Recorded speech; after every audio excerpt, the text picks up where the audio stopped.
السلام عليكم، أهلًا بيكم في فيديو جديد. قبل ما هنبتدي الصيام إن شاء الله في أول يوم من رمضان، إحنا لازم نسأل نفسنا سؤال مهم، هو إحنا ليه أصلًا بنصوم رمضان، صح؟ مين عارف الإجابة؟ اللي عارف الإجابة طيب يكتب لي قبل ما أنا أقول، يكتب هو في الcomments تحت الفيديو هو إحنا ليه بنصوم رمضان.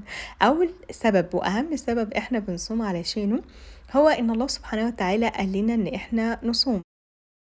أعوذ بالله من الشيطان الرجيم. يا أيها الذين آمنوا كتب عليكم الصيام كما كتب على الذين من قبلكم لعلكم تتقون. وما دام إحنا عباد لله سبحانه وتعالى، فإحنا لازم نسمع كلام الله، وعشان إحنا بنحبه فإحنا ما بنحبش نزعله وبنحب نسمع كلامه. تاني سبب إحنا بنصوم علشانه رمضان هو جه في سورة البقرة في آية فرض الصيام لعلكم تتقون.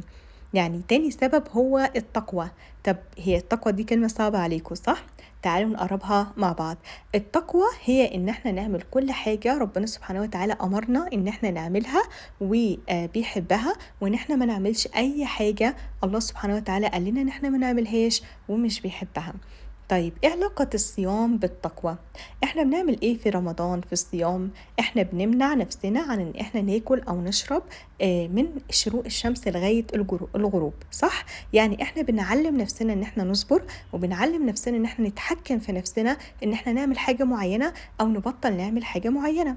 وهي دي التقوى. التقوى هي ان احنا نمنع نفسنا ان احنا نعمل الحاجات اللي غلط، الحاجات المعاصي والذنوب اللي هي الله سبحانه وتعالى قال لنا ان احنا ما نعملهاش، واللي هي غالبا لا اما بتضرنا لا اما بتضر اللي حوالينا. وفي نفس الوقت ان احنا بنقول لنفسنا ان احنا نعمل الحاجات الصح اللي ربنا سبحانه وتعالى امرنا بيها، واللي بيحبها، واللي دايما بتبقى ليها فايدة لينا وللي حوالينا. كفاية كده النهاردة، وهشوفكم في فيديو جديد قريب. سلام عليكم.